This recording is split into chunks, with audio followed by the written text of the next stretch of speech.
Guys, kalau kemarin kita udah bahas laptop Asus yang make AMD, sekarang di depan gue sudah ada Asus VivoBook S14 OLED, tapi yang versi pakai Intel. Kira-kira semenarik apa guys laptop ini kalau misalkan dia ini pakai prosesor yang namanya Intel? Gak usah lama-lama, langsung kita review bro.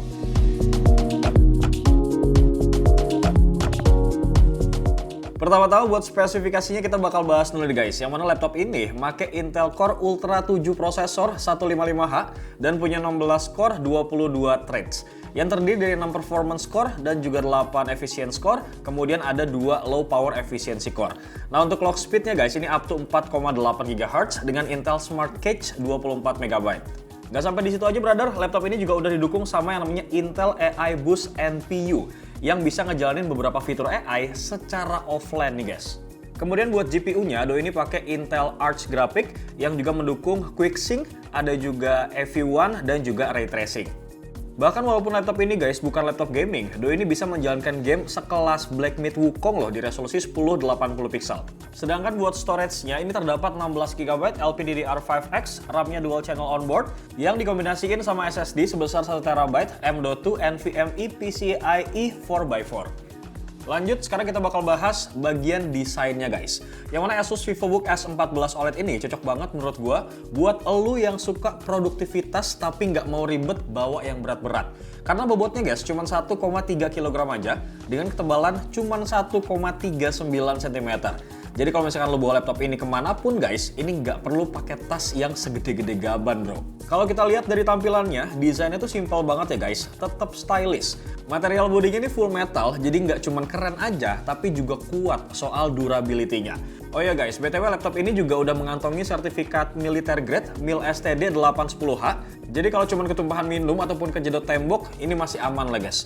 Covernya juga clean banget nih, cuman ada logo Asus VivoBook yang ngasih kesan minimalis. Kemudian VivoBook ini juga hadir dalam 2 pilihan warna, yaitu Neutral Black dan juga Mist Blue. Menurut gue pribadi sih ya, warna ini tuh pas banget guys. Kesannya tuh mewah, tapi nggak norak gitu. Cocok lah buat kalian kalau misalkan pengen bawa laptop ke meeting, nongkrong, ataupun kerja di cafe.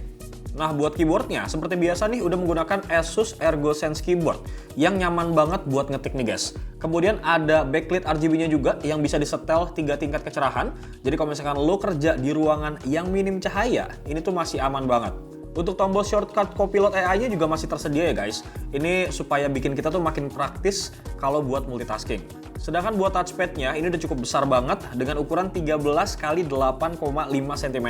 Salah satu part favorit gua di touchpad nih guys, adanya gesture control. Nah di sini tuh lo bisa atur brightness, kemudian volume, bahkan kontrol video playback langsung dari touchpad-nya juga sabi bro. Lanjut ke bagian layar atas ya, yang mana di sini ada kamera Full HD 1080 pixel 30 fps dengan fitur IR dan juga ambient light sensor yang memungkinkan kita banget nih buat login ke laptop pakai Windows Hello. Plus ada juga Privacy Shield supaya kamera lo tuh nggak bisa diakses sembarangan. Nah, karena si laptop ini tuh udah menggunakan prosesor yang ada NPU-nya guys, webcamnya juga udah support beberapa fitur yang ada di Windows Studio Effect. Dan buat mikrofonnya, ini dibekalin sama yang namanya AI Noise Cancelling Microphone yang bisa kita atur nih lewat software My Asus. Next, kita berpindah ke bagian portnya ya guys, yang mana untuk VivoBook S14 OLED ini tuh punya port yang lumayan lengkap. Di sebelah kiri ini ada HDMI 2.1, ada 2 port Thunderbolt 4 USB Type-C yang udah support power delivery dan juga display port. Terus ada juga nih 1 port buat micro SD card reader dan ada 1 port jack audio 3,5 mili. Sementara di sebelah kanannya guys, ini terdapat 2 USB Type-A 3.2 Gen 1. So kesimpulannya kalau kita ngomongin soal desain ya, laptop yang punya desain ringan, kemudian tipis dan juga kokoh kayak gini memang jadi incaran banyak orang guys. Terutama buat lo semua yang kerjanya tuh sering mobile, berpindah-pindah tempat. Sometimes kayak model kayak gue gitu ya, kalau misalkan gue syuting di luar terus pindah-pindah tempat, bawa laptop yang berat tuh kayaknya agak mengganggu mobilitas gitu guys. Lanjut dari bagian desain, sekarang kita bakal bahas masalah layarnya bro. Yang mana Asus VivoBook S14 OLED ini guys udah pakai layar Asus Lumina OLED yang punya beberapa keunggulan nih tentunya. Kayak misalkan warnanya tuh lebih kaya dan juga detail. Kemudian perlindungan mata yang lebih baik sama lebih hemat daya. Untuk resolusinya udah WUXGA 1920x1200 pixel dengan ukuran 14 inci dan aspek rasio di angka 16:10. Jadi ini nggak cuma nyaman buat ditonton guys, tapi juga pas banget buat kerja dan juga multitasking menurut gua. Ya walaupun refresh rate-nya cuma di angka 60 Hz, tapi kualitas warna layarnya ini loh guys, bikin lu lupa soal itu. Color gamutnya tuh udah 100% DCI-P3 dan layarnya juga udah Pantone Validate. Jadi buat lo yang suka edit foto ataupun video, ini warna yang ditampilin tuh bakal akurat banget lah, nggak perlu khawatir meleset. Ditambah lagi ada sertifikasi VESA Display HDR True Black 500 yang bikin kontras warnanya guys, ini makin cakep parah. Apalagi nih ya, kalau misalkan lu suka nonton film yang banyak adegan gelap-gelap misterius. Kemudian soal brightness-nya, layarnya bisa mencapai 600 nits di mode HDR. Nah, buat dipakai di luar ruangan, ini tuh masih enak banget dan kelihatan. Intinya sih nggak bikin mata lu perih lah bro. Nah, buat yang suka kustomisasi, lu di sini bisa banget atur profil warna di aplikasi My ASUS. Mau lu lebih suka vivid, lebih ke cool, ataupun lebih ke warm, ini tinggal sesuaikan aja sesuai sama mood lu bro. Singkatnya sih ya, kalau misalnya kita bicara soal layar dari Asus VivoBook S14 OLED ini guys, dari segi menampilkan warna dan juga detail sih menurut gue cukup oke. Walaupun memang motionnya cuma dikasih di angka 60 Hz, tapi karena memang peruntukan laptop ini buat kerja kantoran gitu guys, jadi masih bisa gue pahamin banget lah gitu bro. Oke, dari bagian layar, sekarang kita bakal lanjut guys untuk ngebahas bagian performanya bro. Nah, di bagian performa ini guys, gue udah ngelakuin beberapa serangkaian tes dengan beberapa benchmark dan juga uji aplikasi. Pertama kita bakal coba tes nih pakai Cinebench R20. Dan di sini Doi bisa dapetin skor di angka 5015 poin buat multicore-nya guys. Sedangkan buat Cinebench R23, Doi dapetin skor di angka 13142 poin buat multicore dan 1765 poin buat single core-nya.